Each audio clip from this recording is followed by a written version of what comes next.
नमस्कार, मेरे चैनल जोशी विचार में आप सबका स्वागत है।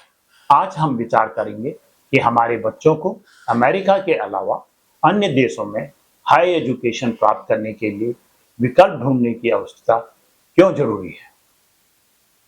अमेरिका को हाई एजुकेशन के लिए और उसके बाद आसानी से नौकरी पाने के अवसरों की वजह से हमेशा नंबर 1 फेवरेट देश माना जाता रहा है।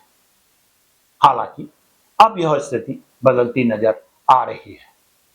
राष्ट्रपति ट्रंप द्वारा H-1B वीजा की फीस में की गई भारी बढ़ोतरी $1 लाख ने उन सब भारतीय छात्रों की उम्मीदों पर पानी फेर दिया है जो अमेरिकन डिग्री के बाद H-1B वीजा पर वहां काम करने का सपना देख रहे थे। H-1B वीजा की इस वृद्धि का असर सबसे ज्यादा भारतीयों पर पड़ा है। यह फैसला उनके लिए एक बड़ा झटका साबित हुआ है। राष्ट्रपति डोनाल्ड ट्रंप द्वारा H-1B वीजा की फीस में की गई वृद्धि का फैसला बहुत सोच समझकर सितंबर के मध्य माह में लिया गया, क्योंकि अब तक अधिकांश छात्र अमेरिका पहुंच गए होंगे या अमेरिकन यूनिवर्सिटीज में एडमिशन फीस भर चुके होंगे।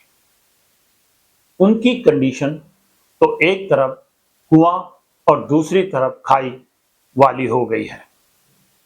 यह गरम जलेबी ना निगलते बन रही है, ना ही थूकते। सब अपने को ठगा सा महसूस कर रहे होंगे।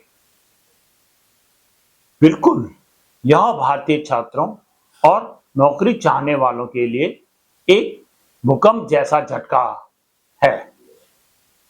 यह केवल फीस बढ़ोतरी नहीं, बल्कि पूरे वीजा सिस्टम को बदल देगा। आइए इसके गहरे प्रभाव को विस्तार से समझते हैं। वर्तमान में H-1B वीजा की कुल लागत वकील खर्च मिलाकर कुछ हजार यानी कि 10 से $15,000 तक होती है, जिससे ज्यादातर हायरिंग कंपनी ही वहन करती है। $1 लाख की कीमत पूरी तरह से अलग लेवल की है और अधिकतर कंपनियां इस भार को उठाने के लिए तैयार नहीं होंगी। इसका सीधा असर उन भारतीय छात्रों पर पड़ेगा जो उच्च शिक्षा प्राप्त कर वहीं बसने का विचार रखते हैं। आइए समझते हैं भारतीय छात्रों पर इसका क्या प्रभाव पड़ेगा। ये उनके अमेरिका में बसने के सपने का अंत होगा। अमेरिकी यूनिवर्सिटी में पढ़ाई पहले से ही महंगी है। तकरीबन 50 से 80 लाख तक का खर्च आता है। $1 लाख लगभग 88 लाख रुपए की अतिरिक्त वीजा फीस जोड़ने का मतलब होगा कि मध्यम वर्गीय और उच्च मध्यम वर्गीय परिवारों के लिए यूएसए में कैरियर बनाना लगभग असंभव हो जाएगा।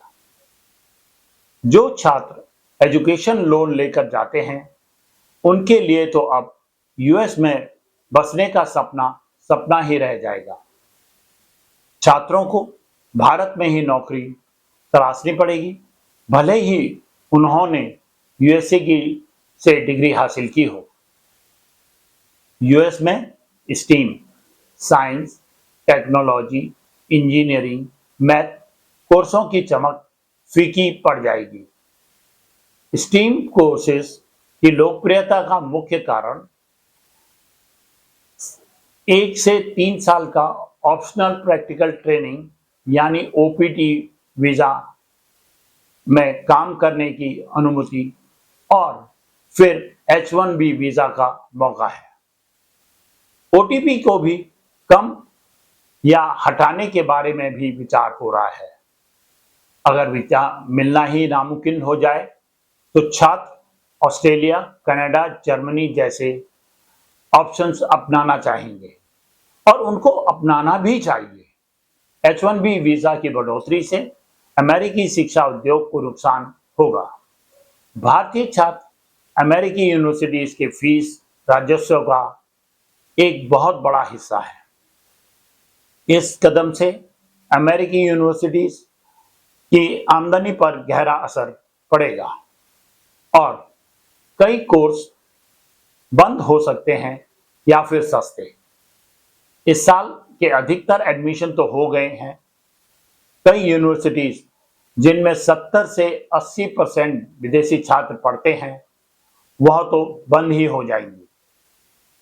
अब वेट एंड वॉच का भ्रम बना हुआ है कि आने वाले सालों के लिए अमेरिकन यूनिवर्सिटी क्या कदम होगा। यूएस में भारतीयों के लिए नौकरी के अवसर लगभग खत्म हो जाएंगे।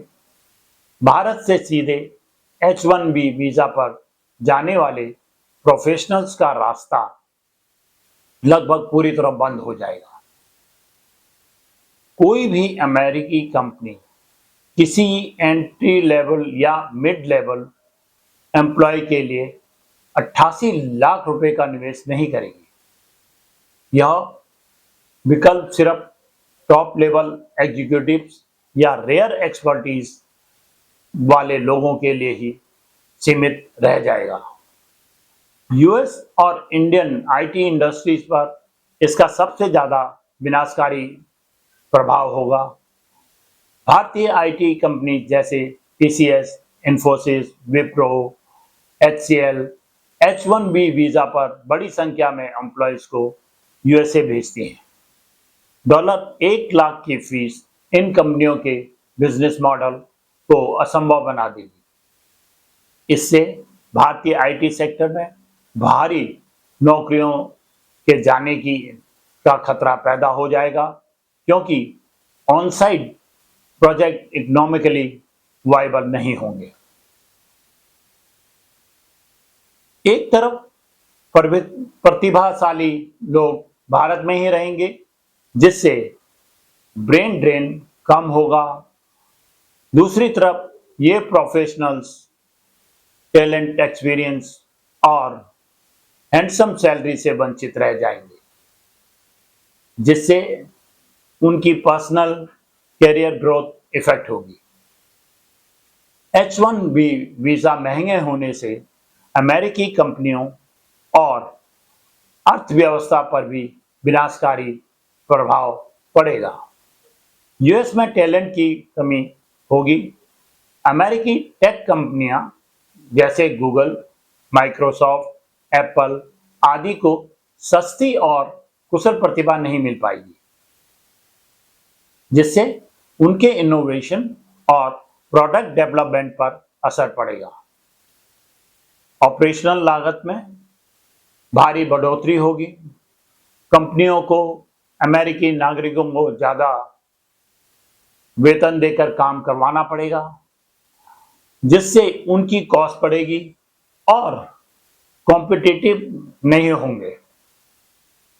प्रोजेक्ट महंगे होंगे तो उनका सीधा असर सेवाएं महंगी होंगी, जिसका खामियाजा अमेरिकी कंज्यूमर्स को भुगतना पड़ेगा। अब भारतीयों के लिए क्या अल्टरनेटिव है? ऐसी स्थिति में भारतीय तेजी से दूसरे देशों की ओर रुख करेंगे। कनाडा सबसे पसंदीदा विकल्प होगा। वीजा नीतियां उदार हैं और कनाडा में परमानेंट रेजिडेंसी का रास्ता आसान है। ऑस्ट्रेलिया में स्किल्ड बेस्ड इमिग्रेशन सिस्टम जो यंग एंड प्रोफेशनल्स को आकर्षित करता है। वहीं यूरोप, जर्मनी, आयरलैंड, नीदरलैंड्स इन देशों में ब्लू कार्ड जैसे वीजा हैं और टेक्नोलॉजी सेक्टर में अवसर बढ़ रहे हैं। भारत में ही अवसर हैं। इससे भारत की अपनी टेक इंडस्ट्रीज को फायदा होगा, क्योंकि टैलेंट घरेलू बाजार में ही उपलब्ध होगी। ब्रेन ड्रेन की जगह ब्रेन गेन हो सकता है।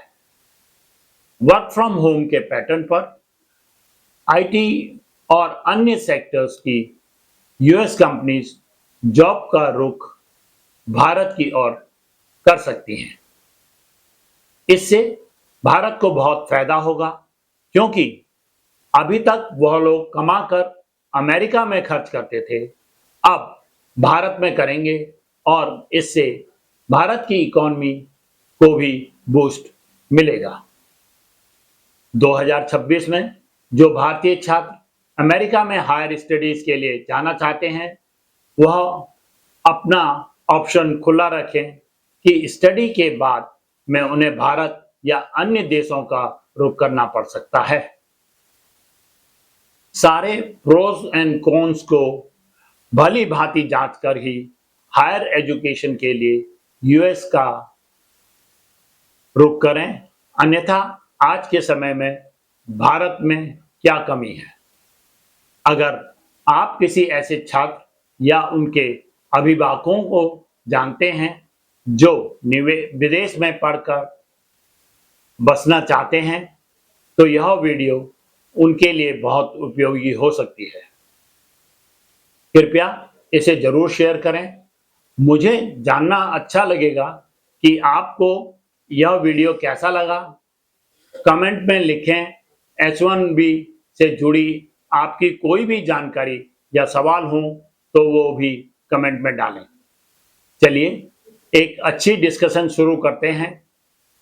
और हाँ, जोशी विचार को सब्सक्राइब करना और वीडियो को लाइक व कमेंट करना बिल्कुल ना भूलें।